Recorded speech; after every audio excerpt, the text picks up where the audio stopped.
I'm 63 years old. I'm likely to skate my way to the grave. But I have 3 young children who are all engineers, and I worry about their ability to work in American manufacturing down the road.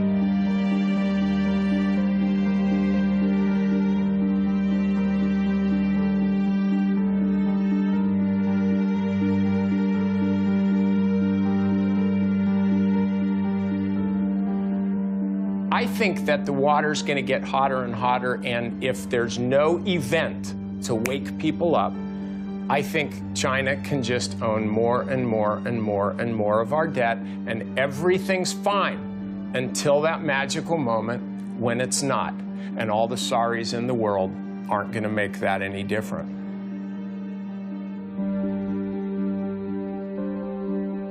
The film you're about to see addresses one of the most urgent problems facing America. Its increasingly destructive trade relationship with a rapidly rising China. As you watch this film, it is important to always distinguish clearly between the good and hard-working people of China and their repressive communist government, now victimizing both American and Chinese citizens alike.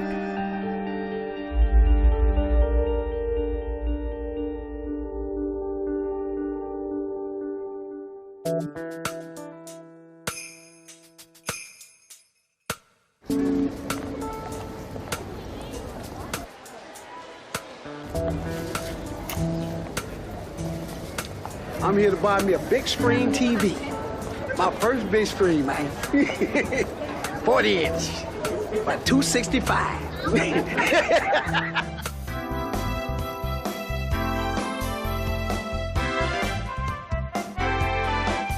Where's that product made? Probably in China. China. This is made in China. Do you know where that bike was made? No, but I know it's happy. Where were these products made, do you know? Probably from China, where everything else made. Oh, made in America. Well, American is better. So is this American? I'm not sure if it is American, but hopefully it is. Yeah, I think I got a great deal. Can't beat $300 for a 46-inch TV. Tell you the truth, I didn't even come here exactly for this, but I seen it and couldn't pass up the deal, man. For, $200, you can't really, beat that. So they told me it was $200, and now it's in my cart now, Did you see where it was made? Oh, yeah, it was made in China. Hey, I'm fine with it, If the American people can't provide me with what I need, I got to get it from China. Hey, it is what it is, I'm just being truthful, Don't hate me.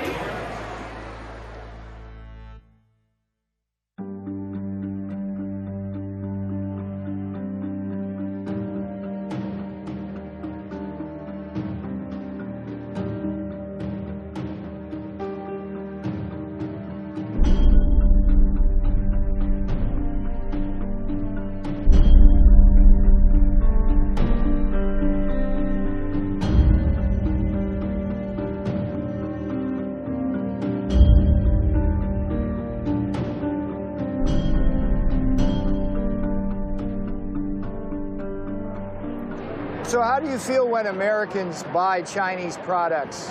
I feel really bad because what happened is not just America buying a Chinese product, which is American people losing their jobs.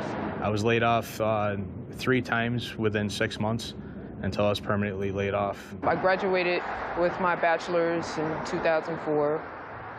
I've been out trying to use that, of course, because I spent a lot of money going to school, and I haven't been able to find anything. China, I think, is responsible for, wiping out a good deal of the manufacturing that we have or had in Northeast Ohio.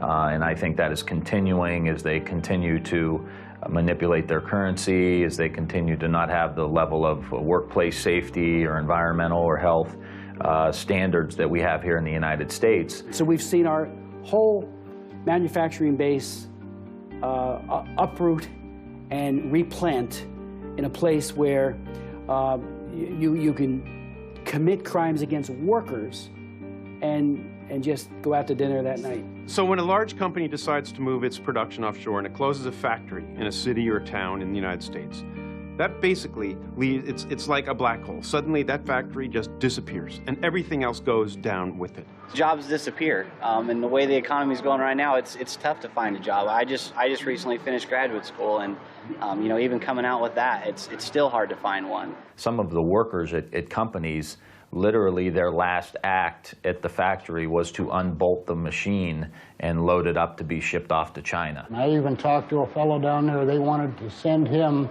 over to China to teach the people how to run the machines that they were shipping over there.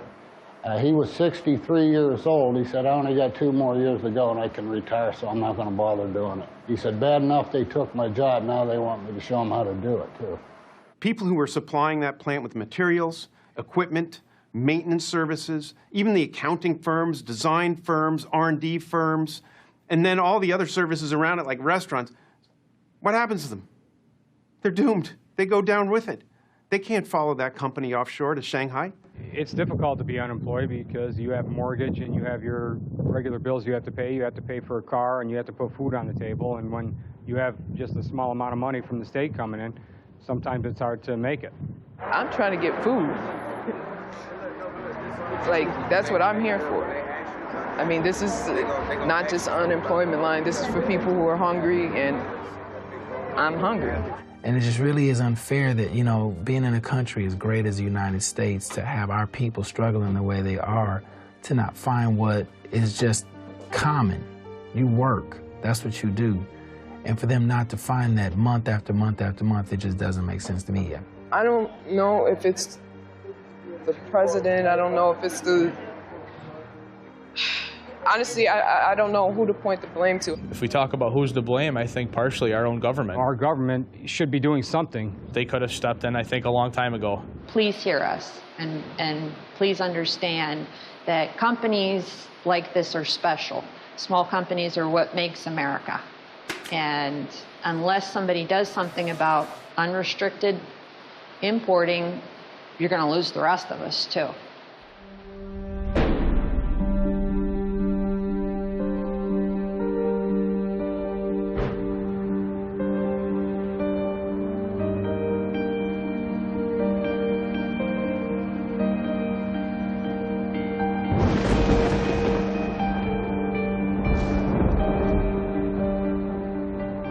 Never had a really big and hostile country come into our markets. Most of the international competition that we have faced from Japan, from Germany, from the rest of Europe has come without a sense that behind it was a government that has sought confrontations with the United States on a regular basis. The WTO, it's not based here.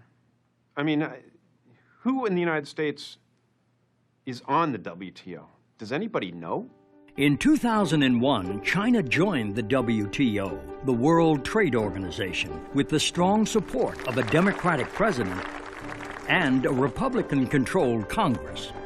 Before the ink was dry on this free trade agreement, China began flooding American markets with its illegally subsidized and very dangerous exports, while the big multinational companies that had lobbied heavily for the agreement rapidly accelerated the offshoring of American factories and American jobs to China.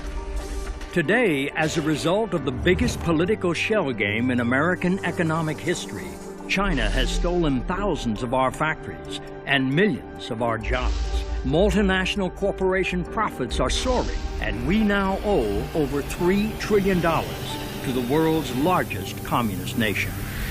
This was not how it was supposed to turn out. Ladies and gentlemen, the President of the United States. When William Jefferson Clinton was selling China's entry into the World Trade Organization to the American people. If you believe in a future of greater openness and freedom for the people of China, you ought to be for this agreement.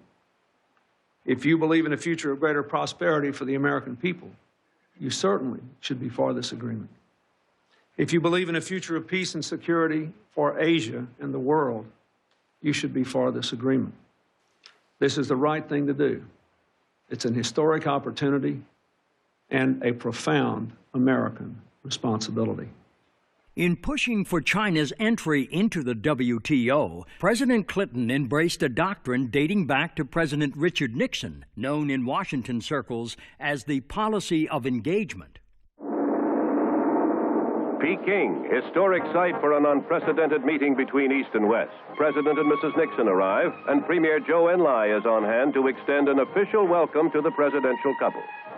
It's Mr. Nixon's initial move toward his self-proclaimed goal, a generation of peace. Here, President Clinton offers his own vision of the goal of engaging China.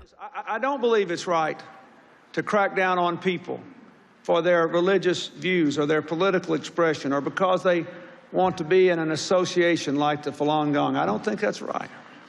But I don't believe that we will have more influence on China by giving them the back of our hand. In masterfully arguing for China's entry into the World Trade Organization, President Clinton promised the brightest of futures for both American workers and American manufacturers. Economically, this agreement is the equivalent of a one-way street. It requires China to open its markets with a fifth of the world's population, potentially the biggest markets in the world. For the first time, China will agree to play by the same open trading rules we do. Never happened before. For the first time, our companies will be able to sell and distribute products in China made by workers here in America. And by economically engaging China, both Democrats and Republicans argued this would ultimately democratize the Chinese dragon and free the Chinese people. We have waged an intense battle in support of an important principle, and that is freedom. And the people of China and the citizens of the United States will benefit enormously. After the victory vote, the Republican House Majority Leaders would celebrate the bipartisan victory with the cracking open of a ceremonial fortune cookie. Not very good at these things.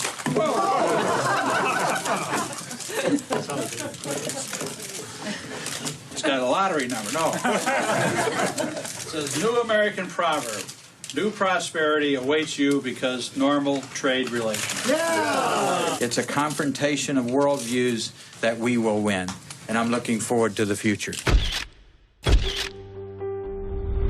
So just what has America's future looked like since China joined the World Trade Organization in 2001? We are in a trade war, and stealing, lying, and cheating on the part of the Chinese is all part of it. Free trade's great stuff if you can get it. What we have with China is not free trade. For China to sell something at 1/10 of the price of what it would cost in the United States to produce, they are cheating monumentally in a major, massive sort of way on everything.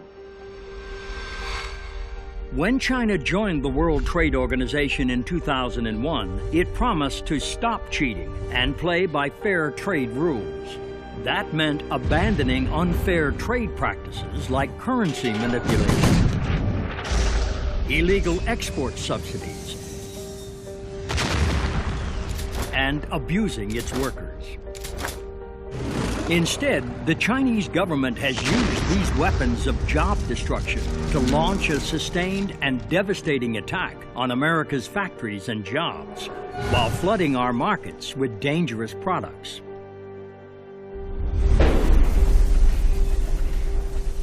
There's no question that a large part of China's competitive advantage has come from environmental neglect. But the Chinese government's willingness to use pollution as a competitive edge has come at a heavy price. China has the most degraded environment in the world. 16 of the world's 20th, dirtiest cities are located in the People's Republic. Less than 1% of their urban air meets the air quality standards set by the European Union. It's difficult to think about what it's happening, particularly the lungs of children, breathing air like that. In one fell swoop, you can move your production to China and not have to deal with 100 years of regulations that we put into place to protect our workers, to protect our society, just by moving your production to China, because they don't have any. They have what we had probably in 1910. The most tragic story is the cancer villages because of toxic metals in the soil, because of the pollution, because the manufacturers have not been forced to clean up their plants. And so essentially what we have is the world's most degraded environment. Whether you're talking about heavy metals pollution, air pollution, water pollution, China's got it all. And particularly for heavy industries like chemicals or steel, the ability to wantonly pollute in China adds up to a huge cost advantage in the global marketplace. If a company like Bao Steel in China is allowed to dump pollution into the Yangtze River when, say, United States Steel Company is not allowed to do the same in the Ohio River, that's going to be a source of competitive advantage for the Chinese because pollution control costs money. It provides them an economic advantage in environmental cost of approximately $40 a steel ton, or represents about 5% of the cost of producing that steel. Is a 5% cost advantage significant? In the steel industry, 5% cost advantage is greater than our profitability. And here's the ultimate irony. The more we allow our American multinationals to offshore production to China, the more total global pollution we create. And a good bit of that comes right back to America by way of the jet stream. Carbon emissions in China per $1,000 of GNP are 7 times what they are in the United States. That leads to carbon emissions and particulate matter falling all along the coast of the United States. 25% of the particulate emissions falling in California are from Asia in general and China in particular.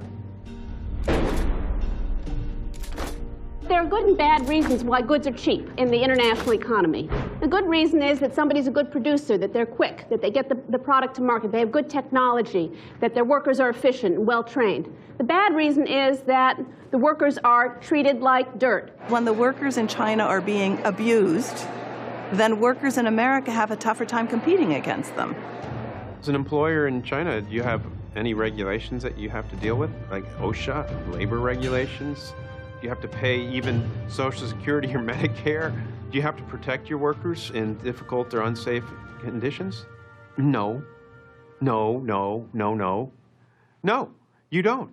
You go to prison if you try to form a labor union. Freedom of association, the right to organize and bargain collectively are completely absent in China today. There's no equivalent to OSHA, occupational safety regulations, and they lose about 130,000 men and women to, and that's the ones they report on, to accidents per year, that many of which could be prevented with good protection. They don't comply with their own child labor laws, prison labor laws, health and safety laws, minimum wage laws. Well, there's a Dr. Lee who lives in New Jersey who was actually an American citizen, and he was in China, and he was arrested and kept in one of their work camps for 3 years. When he was finally released, thanks to pressure from the American people, he came back to New Jersey, and he was in a store, and he saw these big slippers he'd made in the work camp.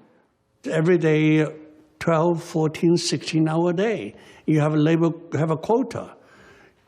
Okay? If you cannot finish the quota, you will get a punishment. You will go to solitary confinement.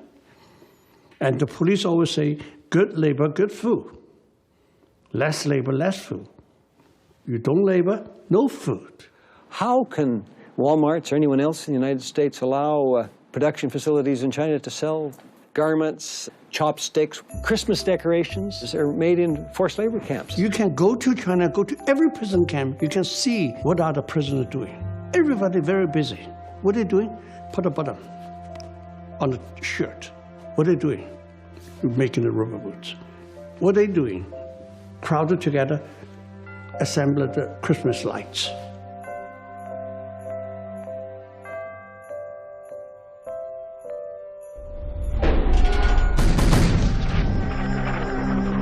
It's not all about China currency manipulation, but A lot of it is. China manipulates its currency by illegally pegging the value of the Chinese yuan to that of the U.S. dollar at a rate far below market value. Most economists would say that China gets anywhere from a 25 to 40 cent advantage for every dollar. So it's like having a tariff on goods coming from the United States of 40 or 50% by the amount that they're underpricing the currency. It also gives their exports to the United States a subsidy of 40 or 50% to capture our market and knock out domestic industries that might be competing with them. Simply, an undervalued currency makes Chinese coffee makers $10 a piece instead of 15 or 20, and it makes American cars in China $30,000 instead of 25. In other words, China's manipulated currency acts as a huge subsidy to Chinese exports to America and an equally big tariff barrier blocking American exports to China. The result, more jobs in China, fewer jobs in America, and a huge and chronic American trade deficit with China. The Chinese government does not deny this. Chinese officials themselves say that they fix the value of their currencies to help Chinese workers. When Premier Wen Jiabao was in this country recently, he said, if we allow the currency to float, Chinese companies are going to go bankrupt. Okay, but what about American workers?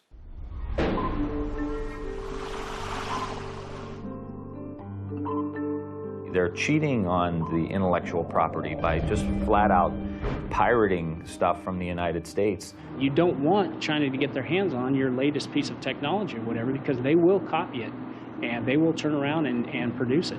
Most famously, copyright pirates in China are stamping out Disney DVDs. That's what everybody knows of. What's more important is the theft of the blueprints, for example, for high technologies. I mean, I hear all the time about American companies who find themselves competing in the marketplace with a Chinese product, and they take it apart, and they find themselves looking in the mirror because the Chinese have just stolen the plans of their own product. And one of America's highest tech companies has certainly experienced this kind of piracy firsthand, and a school of very hard knocks at the hands of the Chinese government.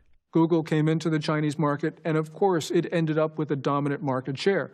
But Beijing wanted Baidu, a local company, to be able to outpace Google. What Beijing did was it hacked Google's network, it stole its source code, and now Baidu has more than 75% of the China search market.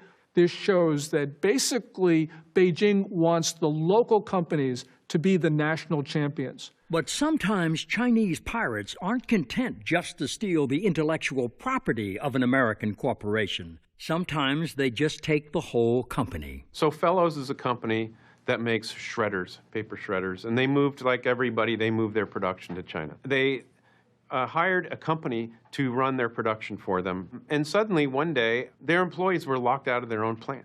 So Fellows went from having a large production base in China one day to the next day their partner suddenly shut them off, shut them down. The moral of the Fellows story is you better be very careful when you move your production to a communist country.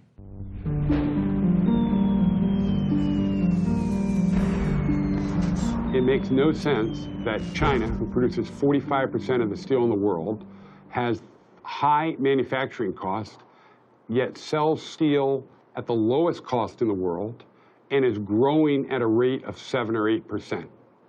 This growth from 100 million tons to 700 million tons, growing by 50 million tons per year, is all due to state subsidies. The problem is that American companies cannot compete because they're not competing with Chinese companies, they're competing with the Chinese government. At the end of the day, it most certainly will result in more unemployment in the U.S. and to the advantage of China. We're chumps. So just how big of a chump has America been for supporting China's entry into the World Trade Organization in 2001? It's like we're in the Super Bowl of globalization, and in fact, we're being taken apart. And in this Super Bowl of globalization, when you tally up the score on human rights abuses and consider the plight of Tibet, the torture of the Falun Gong, and the crushing of religion and democracy. This much is clear. The Chinese government is the world's worst human rights abuser on the planet today. And when you tally up the score on China's rapid military buildup, this too is clear. China is the only major nation in the world that is preparing to kill Americans. And of course, when you count the jobs lost and factories gone and millions of Americans out of work. American manufacturing has been in an absolute crisis over the last decade. 5.5 million manufacturing jobs gone. 57,000 manufacturing facilities closed in this nation. So you're in a massive jobless recovery. You've got 28 million women and men who are in various stages of unemployment, twice the official number. When you tally up all these scores, it's crystal clear that China's entry into the World Trade Organization has been both a losing and a very dangerous proposition. Even as America has all but completely surrendered its manufacturing base to China. We don't make a single cell phone in the United States. Not one is made in the United States. There is not a single modern flat panel display factory in the United States. Does that matter? Are flat panel displays important for military applications? I think so. They're widely used. Every airplane, every helicopter has them.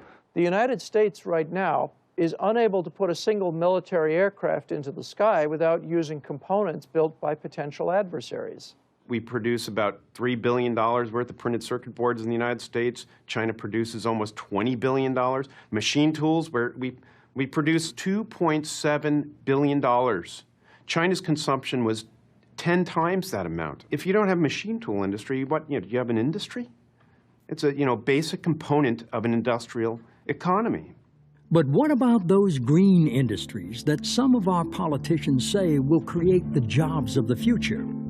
That's one of the reasons why we're accelerating the transition to a clean energy economy and doubling our use of renewable energy sources like wind and solar power.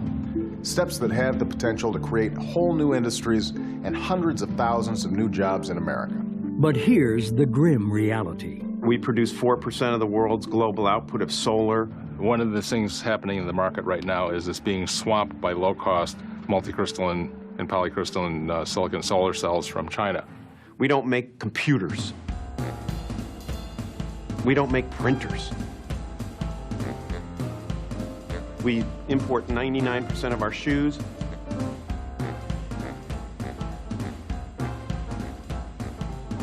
Mass-produced consumer products, we basically don't make them anymore. But it's not just mass-produced consumer goods we are losing to China. Some of our very best paying manufacturing jobs are also now quite literally being shanghaied. Boeing at its peak in the Seattle-Everett area had about 50,000 employees. That was no more than 5 years ago. 20,000 of those jobs have now moved to China in just the last 5 years. Apple employs 26,000 people in its design of making new products. It employs, through Foxconn, 700,000 manufacturing workers in China. They're an American company, they're headquartered here, all their jobs are somewhere else. Americans need those jobs, but they all exist in China. Every one of those manufacturing jobs exists in China. These are jobs that could very easily be in Silicon Valley, in Oregon, Northern California, in general along the coast, for which there are well-trained and very interested women and men who would take them in a heartbeat. And even white-collar workers are now in China's crosshairs. The white-collar worker understands that China is now moving up in the feeding frenzy to, for example, software and other kinds of production. They're moving away from just process technology up to more really intellectual technology. Now, it's not a very big part of their economy, but you can look in the United States, it's having a devastating effect. If the jobs for production move to China, the support jobs for white collar, to a big degree, will move to China. Meanwhile, our rapidly accumulating Chinese debt has become a national joke, literally. The U.S. government to default. That's right. China's mad at President Obama for meeting with the Dalai Lama. I mean, come on. Obama doesn't owe them anything, except like $14 trillion. And that debt represents a very real claim on American assets. And then China would back a tow truck up to Kansas and drag it off to Guangdong province. I find it ironic that the corner of capitalism, the J.P. Morgan building down on Wall Street, is now owned by a Chinese company. As for that hope that economic engagement would lead to a more free and democratic China. George Bush Sr., remember him? He was the ambassador to China way back when. And so he liked China. He liked those guys over there. Things are good in China. Economic growth in China has not led to its becoming more democratic. It has led to a more sophisticated, better financed form of authoritarianism. And ironically, one of those measures of repression has been the internet itself, which was supposed to set China free. China is less free today than it was when it entered the WTO. China has 50,000 internet police who are tracking every day their capabilities, who's saying what, to be able to try and keep things like Tiananmen Square, democracy, freedom, and those terms off the internet. And these cyber cops have had plenty of help from American companies in building the great firewall of China. Google, Yahoo, Cisco, and the capability that they have sold to China, especially for its secret police, has enabled them to search, apprehend, discover the whereabouts, get caches of names, particularly online, where if you send your emails to other people, their IP addresses quickly yield to what their physical addresses are, and they're then apprehended and arrested. This American cooperation, damn it. Shame. Cooperate with Chinese government. They have to say, we have to follow Chinese law. Cisco say, we have to follow Chinese law. Yahoo say, we have to follow Chinese law, otherwise we cannot do it. Yeah, you have to follow Soviet law. You have to follow Hitler law. Are you going to do it? Perhaps the most shameful answer to that question may be found in Yahoo's role in the jailing of a Chinese citizen named Shi Tao. Here's a guy, a journalist, who sent information to an NGO about what they couldn't say or do as the Tiananmen Square Remembrance Day was coming up, or days, and he sent it to a New York NGO. Chinese government knocked on the door of the Yahoo people, asked for the information. They just coughed it right up. And Shi Tao got 10 years for that. As for those Falun Gong practitioners and other dissidents singled out by President Clinton, I had a hearing on the Falun Gong and how they're throwing these people in jail by the thousands and they're harvesting organs. The way it works is that if somebody wants a liver, say, they fly to Shanghai and they probably go check into the #1 People's Hospital in Shanghai.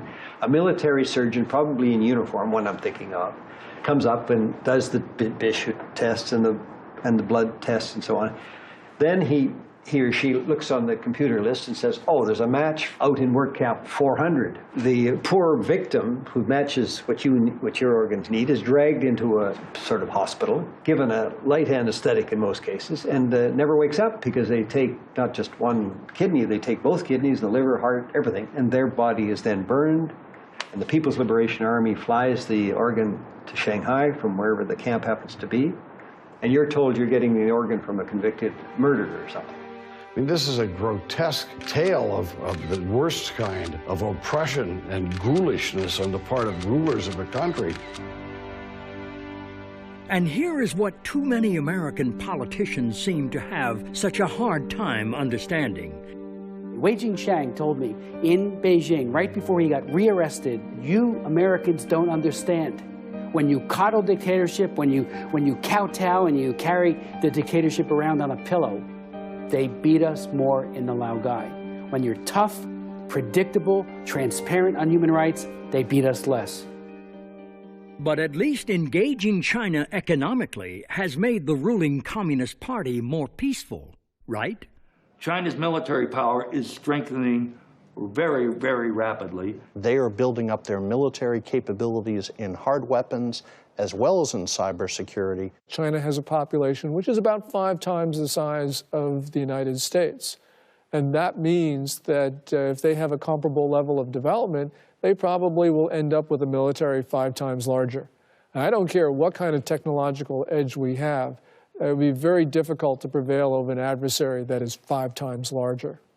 What China is building is just not a massive fleet or a massive ground army, but it's developing a modern, well-equipped, technologically capable military. And in some cases, it need not be China pulling the trigger.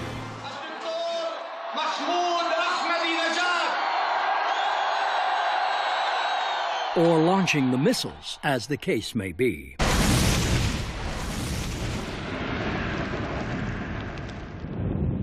We are on the onset of an age of nuclear terrorism.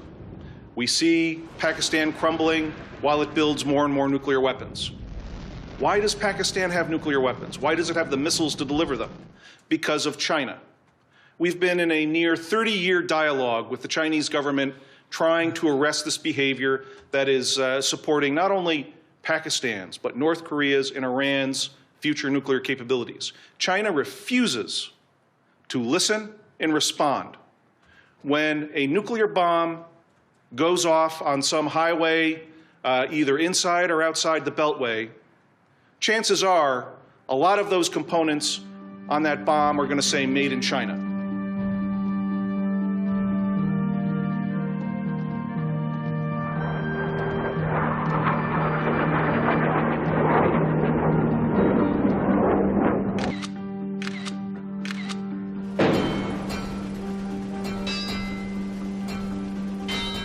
I had my children's Thomas the Train sets recalled because the ink on the red ones was lead foil. They're not only ruining our economy, they're poisoning our children with the toys that we give them. I want to be careful about what products I buy because I want to know that they're safe and they're good. I want to be careful about what products I buy because I want to make sure that the people who are producing those are being treated properly.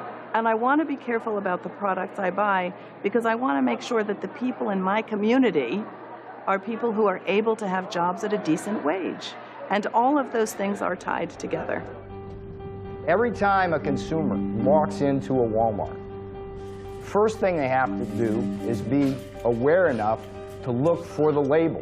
Then when they pick up that good and it says made in China, I want them to think, it might either break down or it could kill me. Number one, this thing, if I buy it, might cost me or someone in my family or my friends their job. Lastly, hey, if I buy this, that money's going to go over to help finance what is essentially the most rapid military buildup of a totalitarian regime since when? The 30s. I mean, make no mistake about that. 91% of every product in a Walmart store is manufactured in China. Walmart spent $50 billion in China 2 years ago. If Walmart were a country, they would be China's 4th largest trading partner. When an American goes into a Walmart and buys a product made in China, that person is thinking just price. If you're a person on a pension shopping at Walmart, you kind of like the Great Wall of Mart. But what they really need to think about is how that product got there. It got there because you have a predatory system which is really trying to undercut American manufacturers and therefore American workers. And when a consumer goes into Walmart, picks up a good made in China, what do you want them to think about before they get to the cash register? Think about your relative that just got laid off or the factory that just got shut down. Think about the school that is doing with less because the manufacturing base has gone and the tax base has left. Think about the lower income that you're receiving now because we're not making products and we're not buying our own products. When Americans buy a product from Walmart, I want them to remember the children, the family, the workers who has earned very, very little from those products. This is not just an economic matter, this is a security matter because the Chinese government has made it clear that it wants to undermine America's role in the world. So, yeah, things are cheap at Walmart, but we have to understand the consequences. But even if you don't want to consider the broader economic or national security consequences of consuming goods made in China, you may at least want to think about your own personal safety and that of your family. If you put it in your mouth or the hands of a child, don't buy it from China. Over the last 5 years, we've had a number of scandals involving Chinese products. And these products have killed people, not only in China, but also in the United States. Do you want to buy pipe for your residential community that's going to put all the water into everybody's houses that is tainted with arsenic and mercury, so that it'll leach out into your water, so that when you turn on your spigot in your house, you're suddenly contaminating yourself because that pipe was made cheaper in China. Goodyear Tire outside of Montreal that closed about 4 years ago and put 850 people out of work. Moved the production to China because they could make tires, I think it was for $4 a tire cheaper.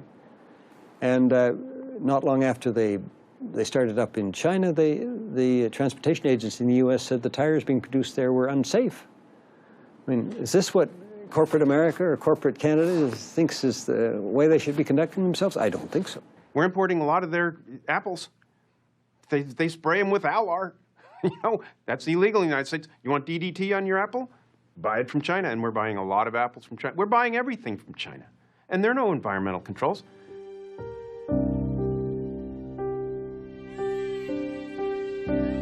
There is a risk of suffocation, that kids can get trapped and die. They took him to the hospital where they pronounced him dead. Massive recall of 1 million of Mattel's Fisher-Price toys. A recent batch made in China contains toxic levels of lead paint. Those teddy bears can loosen and fall out, posing a choking hazard. According to the state media, dozens of babies had developed kidney stones in recent days. Thousands of pets across the country died after eating tainted pet food. That led to a massive pet food recall. My wife Bonnie died in December after receiving heparin that was later recalled by Baxter. My son Randy died a month later under the same circumstances. Some brands have been found to contain a toxic chemical used in antifreeze. Pork from pigs, force-fed wastewater. If it comes from China and the price seems too good to be true, then it probably is. It is very difficult for any country to protect their citizens from Chinese products. The real problem here is that you have a political system that does not punish manufacturers for bad products. And it's because it's the nature of the political system. The Communist Party does not allow independent prosecutors, doesn't allow a free press, doesn't allow people to complain about bad products. Let's take fish. There are 3.5 million fish farms in China. The fish are raised in contaminated ponds. They're fed all kinds of hormones. And the biggest market for that fish is the United States. 85% of the tilapia comes from China. Most of our shrimp comes from China. US FDA only has the ability to inspect 1% of the fish coming into the United States. 65% of the 1% they reject. They don't have the authority to confiscate the fish. So if the ship comes into Charleston and gets rejected, then it goes to Miami or New Orleans or some other port, and eventually the fish gets in. And because of such dangers, Americans are becoming more and more aware of the Made in China label. But that doesn't always guarantee one's safety or convenience. I personally do look at the labels of where things are made. But sometimes I go to buy things and it's impossible to find something that isn't made in China. But my wife's a good card-carrying liberal. She believes in all the worthy causes in the world and all that sort of thing. And she's an intelligent woman, I want to say, for the record. Little by little, I realized that China was getting to where it was, and the United States was getting to where it was because there was all this currency manipulation. And it just seemed like the United States government was not doing a whole lot in the name of international trade to try to stop what was going on in China, which was able to lure a lot of jobs. Some months ago, she decided that, to the best of her ability, she wasn't going to buy anything made in China. So our microwave oven failed. We don't have a new microwave oven because she could not find one that was not made in China. When I went to look for a microwave, a freestanding microwave, there was nothing that wasn't made in China. I went to 5 different stores, from high-end hardware stores to low-end discount places. Nothing was available that wasn't made in China. And my experience from things made in China was that they weren't healthy. You never knew what was in them. They didn't work for very long. And they broke down if they worked in the beginning. So I then decided I just wasn't going to buy anything that was made in China. So we just, do not have a microwave anymore. Right around the same time, we had a under-a-counter electric unit for heating in one of the rooms. And the same thing happened. You couldn't get any electric baseboard that wasn't made in China. And I thought, well, my last one was made in America. I had it for 23 years. It worked great. Now I couldn't find it. And I just got completely discouraged that no American manufacturers were coming in to produce quality products over here. And that's the dilemma we now find ourselves in. As China has used its weapons of job destruction to so thoroughly capture our markets, we are left with few choices other than to buy from China. But the more we buy from China, the more risks our families face from dangerous Chinese products, and the more jobs we lose. And because this is true, we now must also confront this much bigger truth. We import a lot of stuff from China, but a lot of it we don't pay for. I mean, we've got no goods to ship in the opposite direction. So we just ship bundles of dollar bills.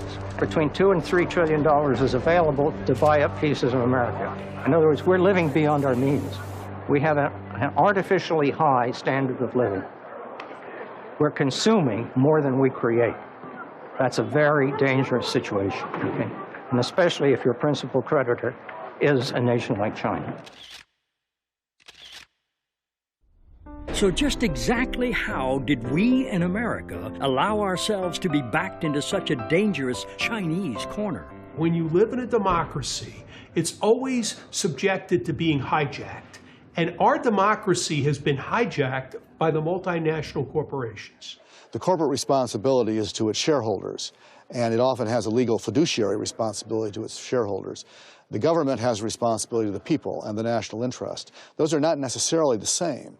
U.S. multinational corporations knew exactly what was going to happen. They didn't have any plans to increase exports to China after China joined the WTO. They had plans to move production to China, but they were, I'd say, dishonest or disingenuous, because the whole rhetoric around China joining the WTO was about free trade and opening markets and engaging with China. For the first time, our companies will be able to sell and distribute products in China made by workers here in America. When in fact it was really self-interest and profit motive on the part of U.S. multinationals that drove that debate.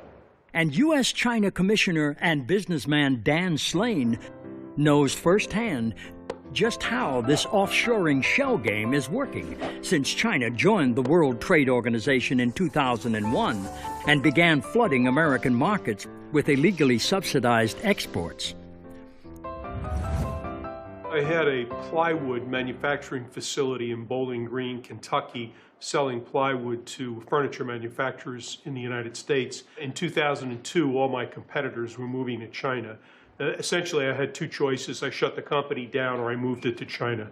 And I opened up 3 factories in China and delivered to the customer in the United States 50% cheaper than I could make it in Bowling Green. And Slane's newfound competitive edge was all due to China's illegal weapons of job destruction.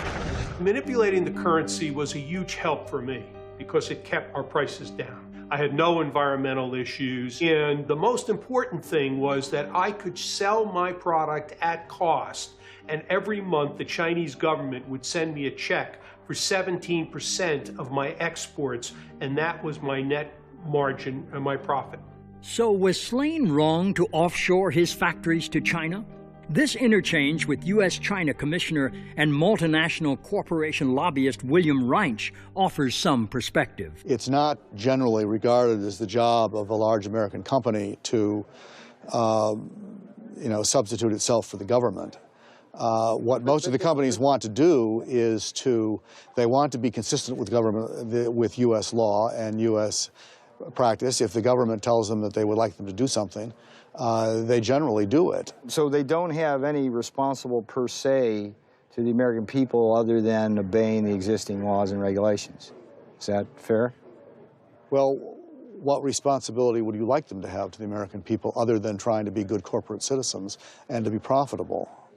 Would you define a good corporate citizen as a company that moves its factories over to China and creates massive unemployment in the Midwest?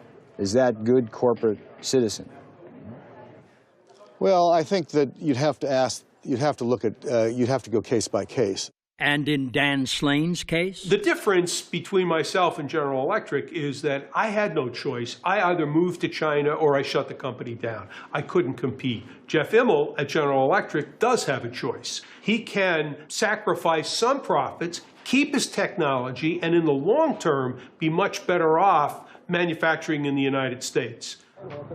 Congressman Tim Ryan understands this distinction between small domestic manufacturers and the big, well-heeled multinationals better than most. There's a huge divide here between the mom-and-pop tool and die maker that has been in Youngstown, Ohio for 100 years, and the global corporation that's involved in the global financing of all of this stuff, the global manufacturing, and not really concerned with any one country. They're concerned with how they can best do business.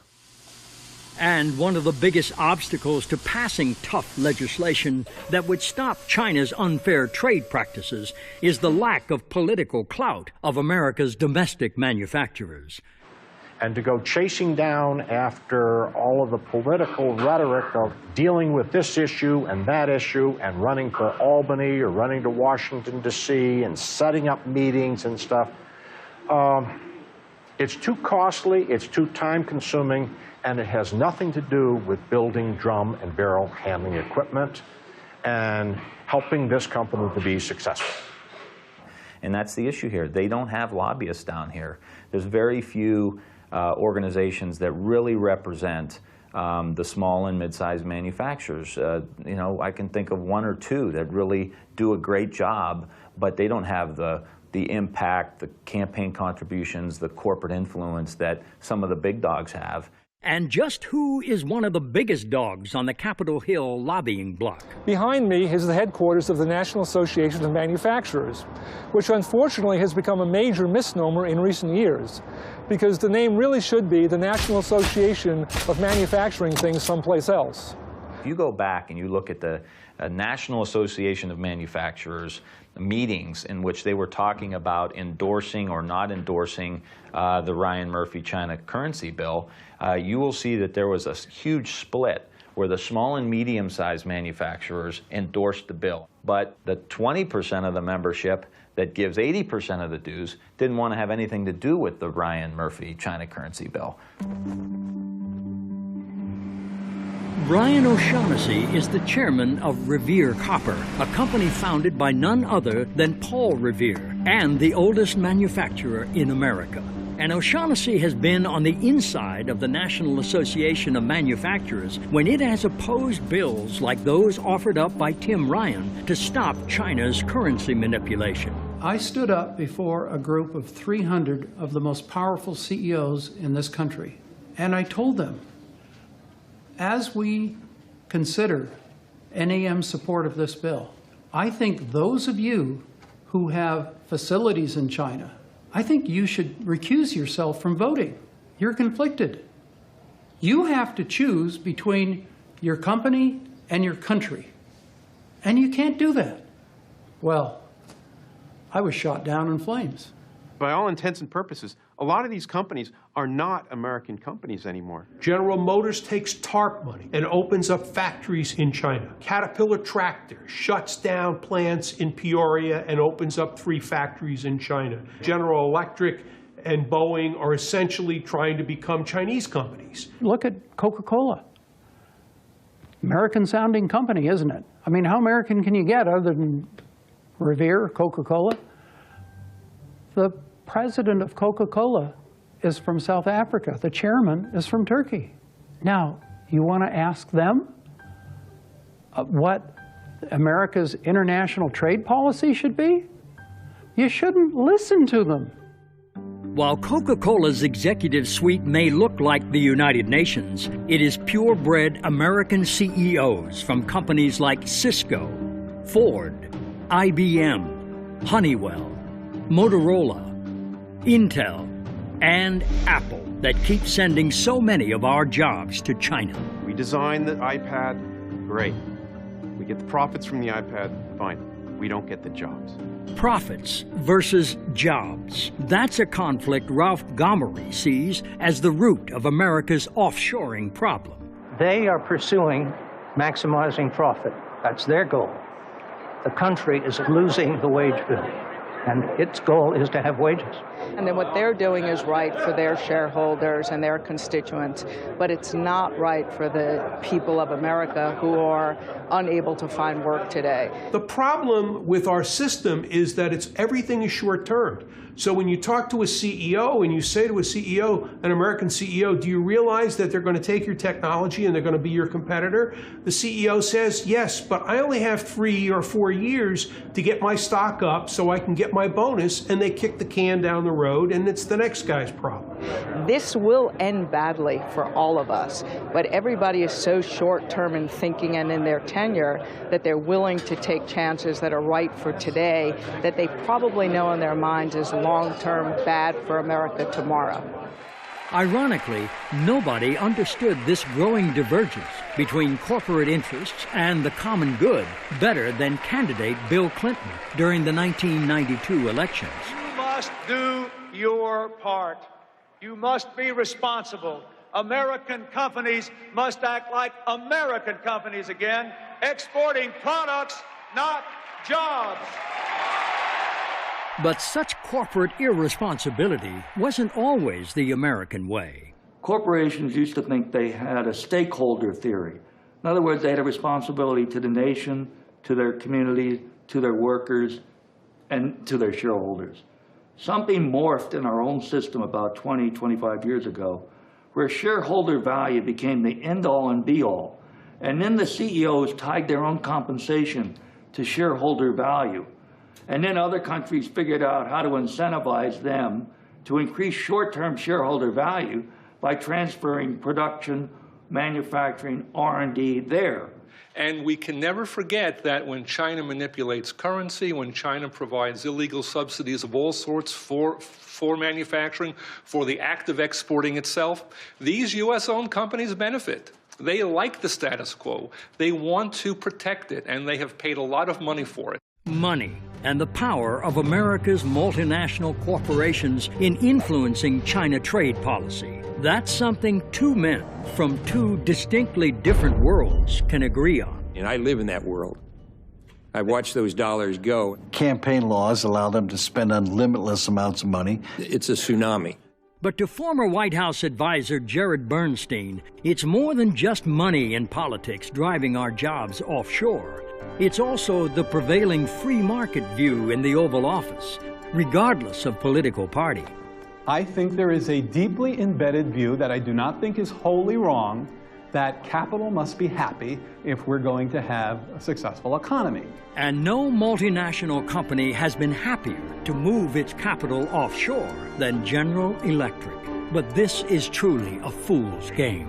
The Chinese have no intention of turning over their domestic market to foreign companies. Once they're able to master the technology, they are going to make it very difficult for foreign corporations to make a profit. When I go out and do speeches to corporate audiences on China and they want me to talk about strategy, it's like, hey, you're going over to China, you're giving them your avionics so you can participate in a regional jet game in China, and 2 or 3 or 5 years from now, you're going to try to sell your regional jets in Europe, and your biggest competitor is going to be that China guy. How stupid is that? What's happening, unfortunately, in the United States is way too many of our multinational corporations, not only they're shifting their manufacturing overseas, but along with it goes their technology, their intellectual property. And while many of us are concerned, deeply concerned about the loss of jobs, we're just as concerned about the loss of intellectual property. That's sort of the future of America. The thing is, nobody's really looked at all the industries that have been lost. Nobody's really, it's very hard to get information on the industries that are gone or that are just about gone because the government doesn't keep track of any data. They don't follow industries. They have no market analysts who follow specific industries. So nobody knows what's happened with all of our industrial capacity that's vanished or is in the process of vanishing. The next thing you see is you're not doing any work over there yourself. The Chinese are doing it for you entirely. And we see that. The two mid-range aircraft in the world are the Airbus 319 and the Boeing 737. 5 years from now, the Chinese have already told both companies they will no longer buy either aircraft. That mid-range aircraft, the one that is dominant throughout Asia, will be entirely manufactured in China under a Chinese mark or name, using technology that they took from Airbus on the one hand and Boeing on the other.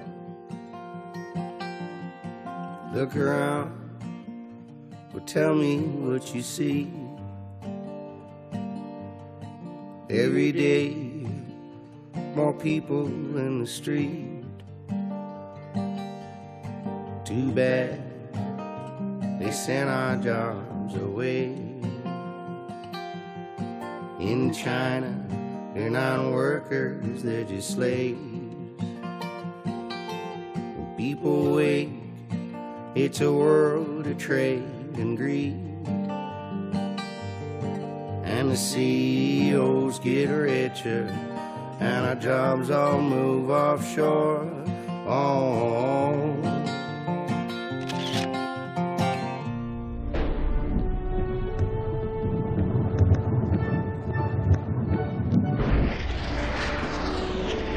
The Soviet Union could make an unbelievable intercontinental ballistic missile, but they couldn't make a loaf of bread. Now, we can make a stealth fighter, but we can't make a pair of shoes. You can't be a world power if you don't make anything but hot air. And we're well on our way to that. You can't have sustainable long-run economic growth at robust levels in the absence of a manufacturing base. Less than 9% of American workers now in the manufacturing sector. We as a country can't survive into the long term with under 25% of our women and men making things. Manufacturing jobs have a higher multiplier than service industry jobs. That is to say, every one manufacturing job that you bring into a community ultimately supports half a dozen other jobs. If you are honest about how jobs have evolved in the United States, small business arose only when there was a stable manufacturing base put under them.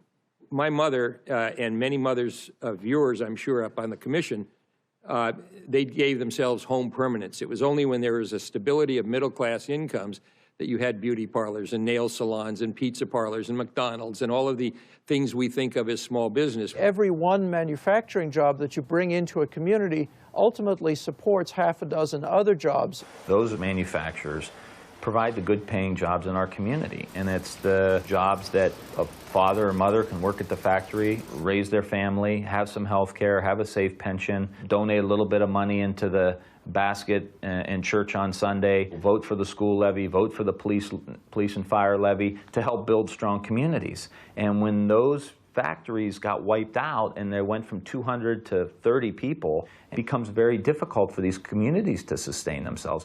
Ultimately, the most important reason why America must restore its manufacturing base is to hold on to the research and development, the R&D. That is the taproot of all of the technological innovations we will need to create new jobs in new industries. Manufacturing is the origin of 70% of U.S. R&D. That's true even today. You can't do your R&D here and do your manufacturing there. You can't move your manufacturing overseas and not move your technology and all your engineering. I mean, it's nice to do R&D and come up with a super-duper design or a new product, but if you can't make it, what's the sense of doing the R&D? When we say we've kept our technology or our IP, but we've moved our manufacturing, that's just not true. It's an impossible feat. They're totally coupled. So as manufacturing has moved offshore, R&D has gone right with it. So as we move more and more manufacturing over to China and people can re-engineer and understand how things are made, we are teaching the country how to compete with us, and ultimately they are. So that the new products, the next cutting-edge product, is being developed there where the manufacturing's going on in China, rather than here where the manufacturing was and now is no longer.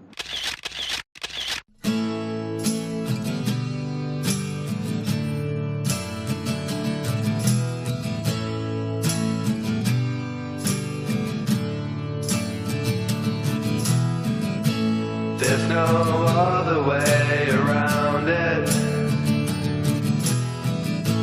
We can't make it on our own. All the jobs went to China. Now I'm losing my own home.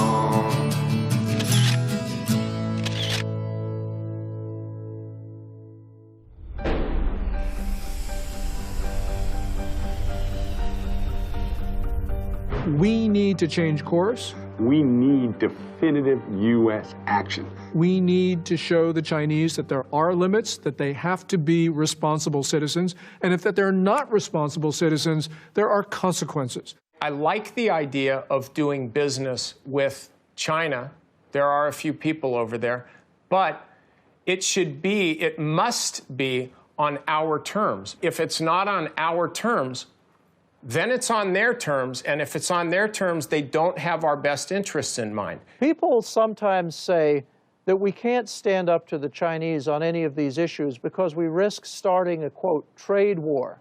My message to the American people is that we're already in a trade war. What's wrong with taking China to task? They pirate our technology, they pirate our intellectual property rights, they counterfeit our goods and services, and no administration has the backbone to stand up to them. It's been dismaying for me to see a succession of administrations, both Republican and Democratic, unable or unwilling to take on the China trade imbalance.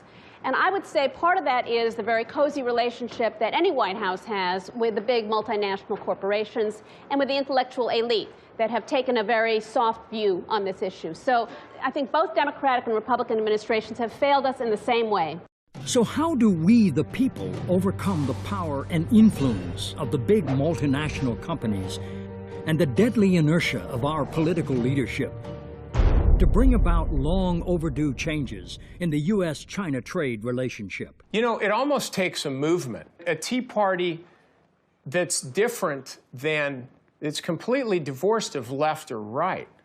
Or it's virtually a Tea Party that differentiates between right and wrong, which is very much different than left or right. I think this can only happen when the American people really understand what is happening to us and begin to demand that their congressmen and senators really, and the national government, take action in these areas. I think that at every level, people could boycott to some extent, and there would be a shot heard around the world. It's got to be a whole community effort by the citizenry, but we do need to create jobs. It doesn't always happen accidentally. Here's the message that needs to be developed. You know, look, it doesn't have to be this way. This is an economy and a global economy that's been made by policy choices that really do benefit the rich and the multinationals. Their interests no longer coincide with the interests of this country. So we have to do what's best for this country. They'll do what's best for their company, but we have to do what's best for this country. And that means all of us coming together, building an economy that really does work for everybody. So how do we build such an economy? We have to decide as a nation that we want manufacturing, that we want prosperity and the good jobs and income that come with manufacturing. The only thing that matters to me is Flint, Michigan, Dayton, Ohio, and Buffalo, New York. If you don't reestablish the manufacturing base of this country roughly at the level of 20 to 25% of workers, and the most immediate way to do that is trade reform with China. The best jobs program is trade reform with China. And the argument is pretty simple. The gross domestic product grows with only four things: consumption, investment, government spending, and net exports. And when you run a trade deficit, the simple math of that is that that's a negative in terms of growth.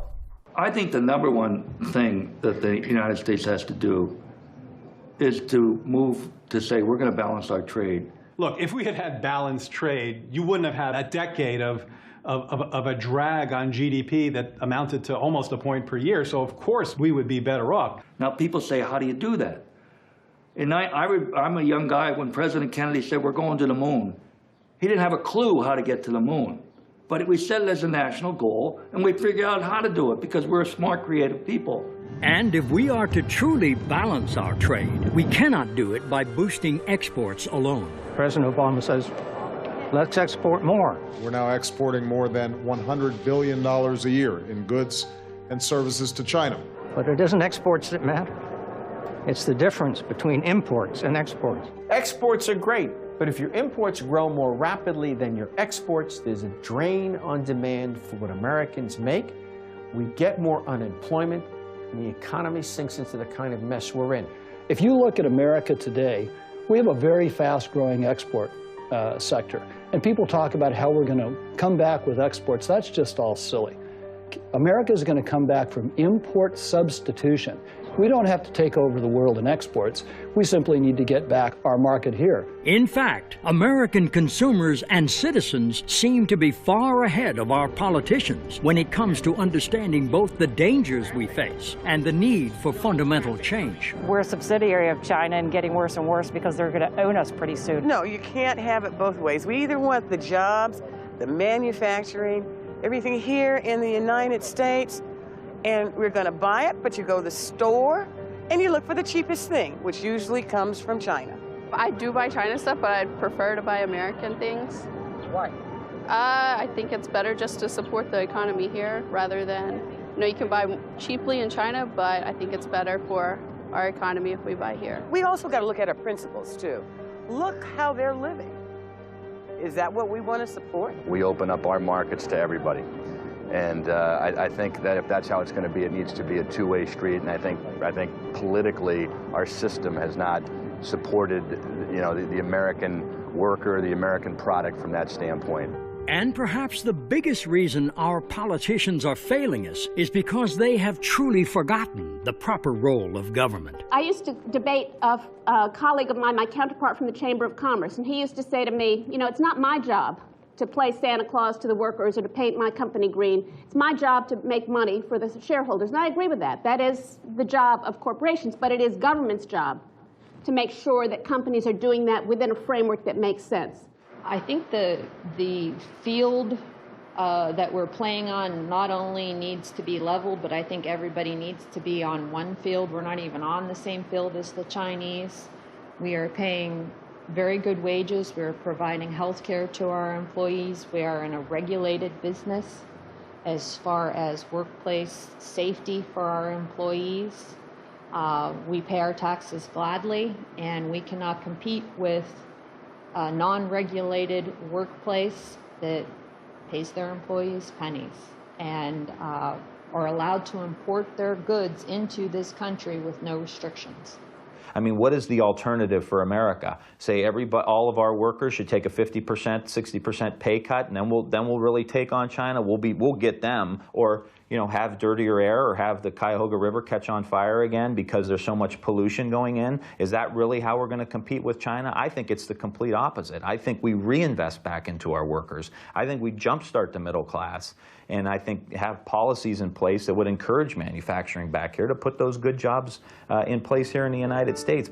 But even if we ultimately solve our economic problems, there will still be very difficult challenges ahead in the U.S.-China relationship.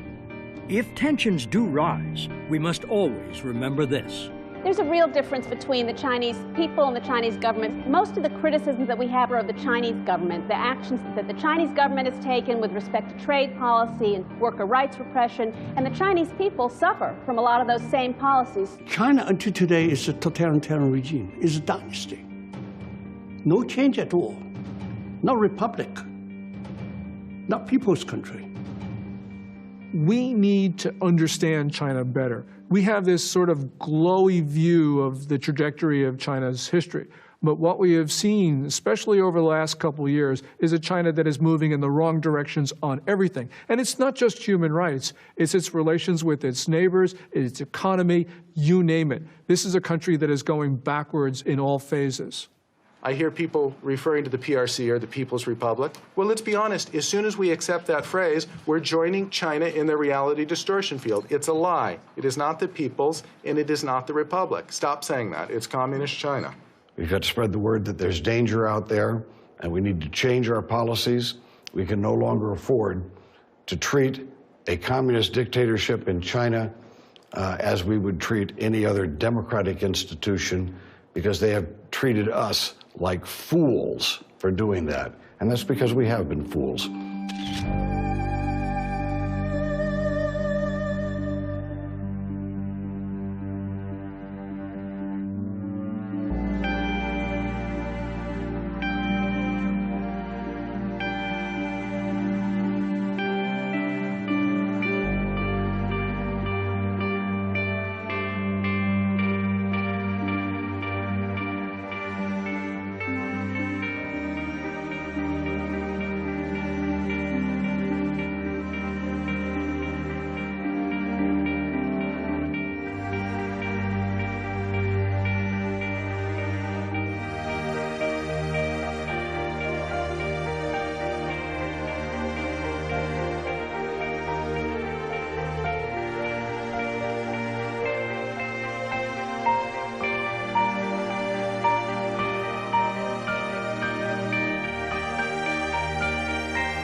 Look around, well, tell me what you see. Every day, more people in the street. Said I used to work in a factory. Right now, I'd work for anything. Oh,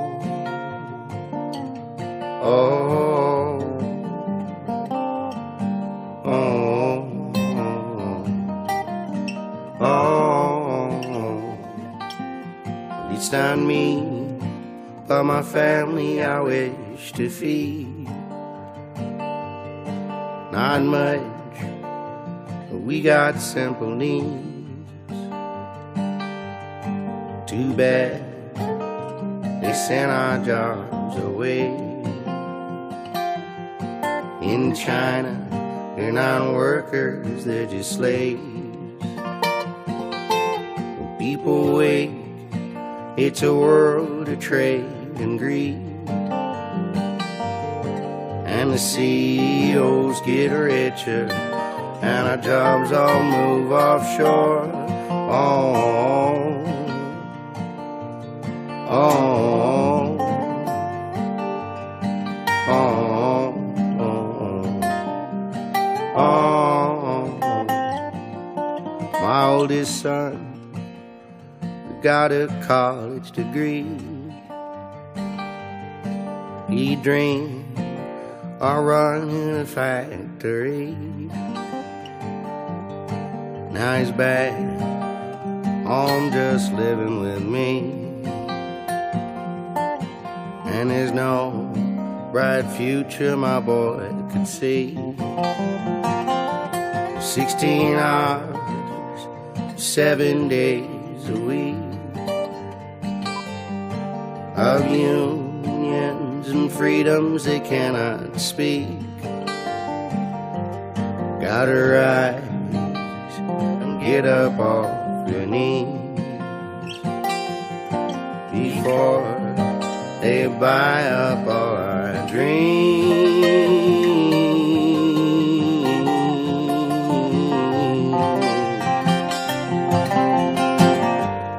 We go to the store and spend our money, send all our dollars overseas. This ain't the land of milk and honey. This is a land of trade and greed. We go to the store and spend our money, send all our dollars overseas. This ain't the land of milk and honey. This is a land of trade and greed.